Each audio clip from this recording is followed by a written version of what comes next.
जनता की ही बातें सुनते रहे या फिर उस स्त्री के संबंध में भी कोई निर्णय हुआ? वो कहीं मिलती तो उसका न्याय करते, कुछ निर्णय लेती। जब वो स्त्री ही कहीं नहीं तो उसका निर्णय क्या होता? वो तो हमारे राज्य की सीमा से बाहर चली गई है। ये पता चला कि दोष किसका है? नहीं, परंतु गांव की जनता किसे दोषी मानती है? उस परिस्थिति में राजा क्या करता था? उस स्त्री का त्याग। नहीं नहीं, ये ठीक नहीं है। क्या ठीक नहीं है महाराज? यही कि जो जनता कहे उसे सच मान लेना चाहिए। लोगों की बातें यदि राजा को सुननी पड़े तो वो न्याय ही नहीं कर सकता। ऐसा राजा तो पागल हो जाएगा।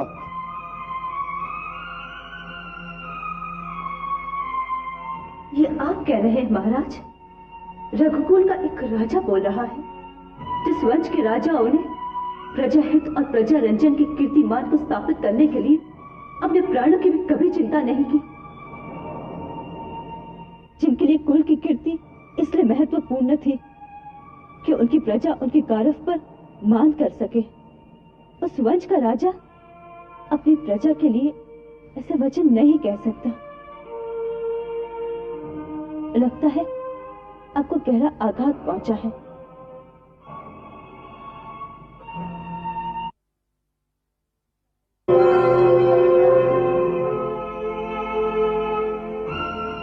वो रावण जैसे महापापी के घर में 10 महीने रहकर आई और हमारे राजा राम न केवल उसे अपने घर में रखा बल्कि अपने साथ सिंहासन पर भी बिठा लिया। अरे क्या आवश्यकता थी इसकी?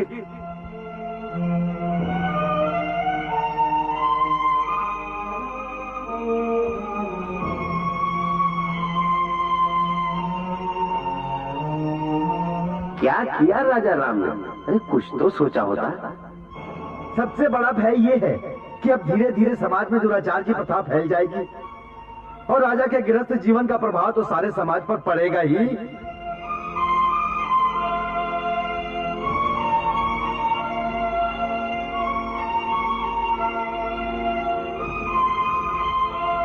अरे भैया, आज तो एक गांव में हुआ है, कल नगर में भी यही दुराचार फैल जाएगा और सब लोग रानी का उदाहरण देंगे। उस परिस्थिति में राजा क्या करता?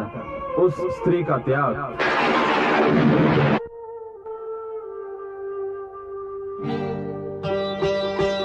हे राम अवध के राजा, तुझे कौन सी दुविधा घेरे, जन जन के भाग्य विधाता, क्या भाग्य में लिखा तेरे।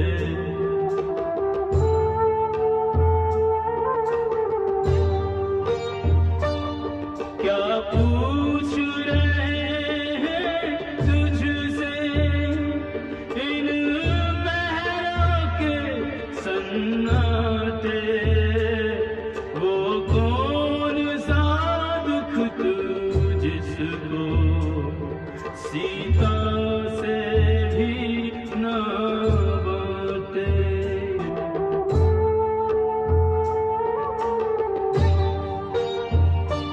शिव जी की तरह तुझको भी जीवन विष पीना होगा, इन विषम परिस्थितियों से लड़ लड़ कर जीना होगा।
सोच रही सीतापति क्यों इतने चिंतित हैं।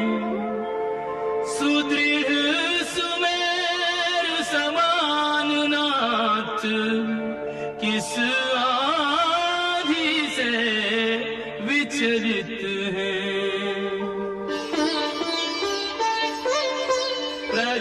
प्रजाजनों से मिलकर रघुवर घर लौटे हैं जब से।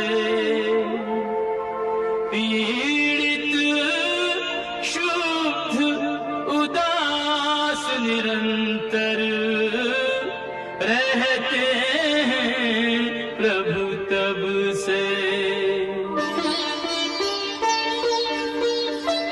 सीता ने निज सेविका सन्मुख रही बुलाए।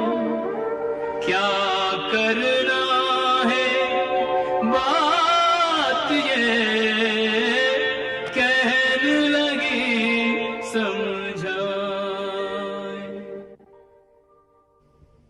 आज जिस कार्य के लिए मैं तुम्हें भेज रही हूँ वो अत्यंत गोपनीय है। इसका पता भी किसी और को न चले। मुझ पर भरोसा रखिए महारानी जी, आप आज्ञा करें, मुझे क्या करना है? तुम्हें प्रजा में घूमना होगा और सुनना है कि प्रजा में क्या बातें हो रही है। ऐसा लगता है कि प्रजा में महाराज के बारे में या राजकुल के बारे में कुछ अप्रिय बातें हो रही है। मैं जानना चाहती हूँ कि प्रजा क्या बातें कह रही है। एक बात याद रखना कि जो तुम सुनो उसकी भनक भी किसी और के कान में न पड़े। जो आज्ञा। गुरुदेव, महाराजा रामचंद्र जी दर्शनों के लिए पधारे हैं।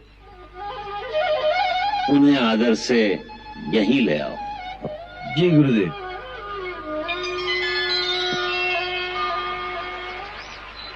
गुरुदेव आपकी प्रतीक्षा कर रहे हैं महाराज। गुरुदेव की कुटिया में पधारने की कृपा कीजिए महाराज।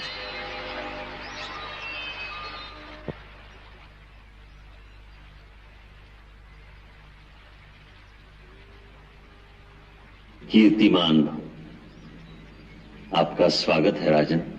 आसन ग्रहण कीजिए।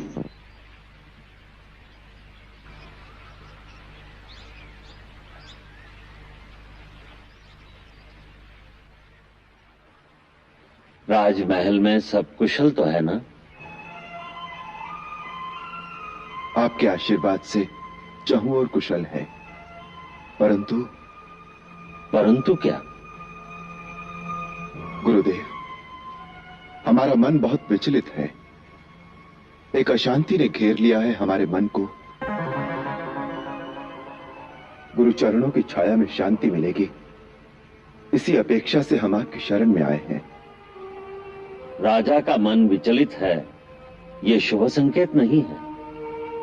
राजा का मन तो एक चट्टान की भांति अटल और अचल होना चाहिए, क्योंकि उसको बड़े महत्वपूर्ण निर्णय करने होते हैं। राजा के निर्णय पर धरती के लाखों प्राणियों का सुख दुख निर्भर होता है। इसलिए आवश्यक है कि राजा का चित्त स्थिर और शांत रहे।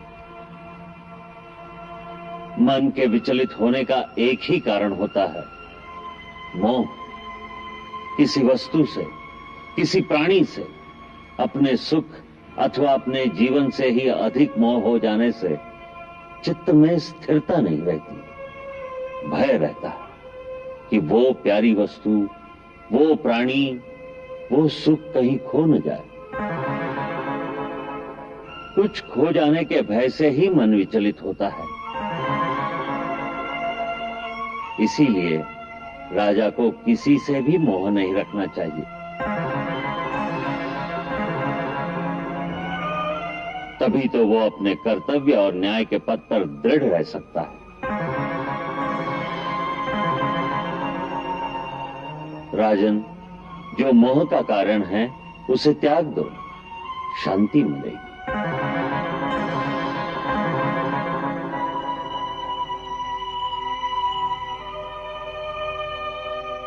आप नहीं जानते आप क्या त्यागने को कह रहे हैं। ये मैं नहीं जानता महाराज। आपने जितनी बात बताई उसके संदर्भ में धर्म क्या है वही मैंने बताया है। धर्म का निर्णय ये देखकर नहीं किया जा सकता कि किसको कितना और क्या त्यागना पड़ रहा है, इसलिए मैंने आपसे वो प्रश्न पूछा ही नहीं। धर्म तो समस्त अवस्थाओं, बड़े छोटे सबके लिए एक ही होता है। यह आपने सत्य कहा गुरुदेव, परंतु आपने गुरुकुल में एक बार कहा था कि धर्म कोई जड़ वस्तु नहीं है जिसे पत्थर की भांति जहां रख दिया वहां रुक गया। धर्म तो एक जीवित प्राणी की भांति हर पल हर घड़ी एक नई श्वास लेता है। उसके चरण समय के साथ आगे चलते हैं। उस युक्ति से तो किसी विशेष परिस्थिति में एक मानव का क्या कर्तव्य है, क्या धर्म है, उसे क्या त्यागना चाहिए, क्या रखना चाहिए, इसका ठीक निर्णय तो उसकी अपनी आत्मा ही कर सकती है। अवश्य। किस परिस्थिति में किस मानव का क्या धर्म है, क्या कर्तव्य है, इसका ठीक निर्णय उस मानव की अपनी आत्मा ही कर सकती है, क्योंकि वही उसके आगे पीछे के सब कर्मों की साक्षी है।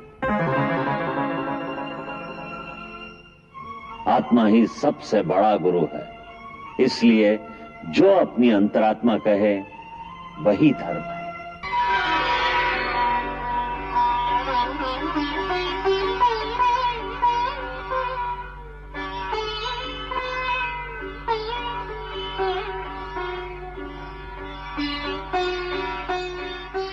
मार्गदर्शन के लिए धन्यवाद गुरुदेव।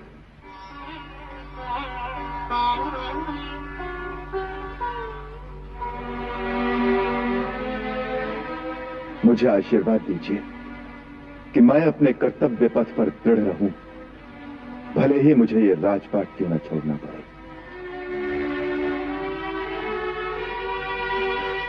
प्रभु आपको सन्मार्ग पर चलने की शक्ति दें।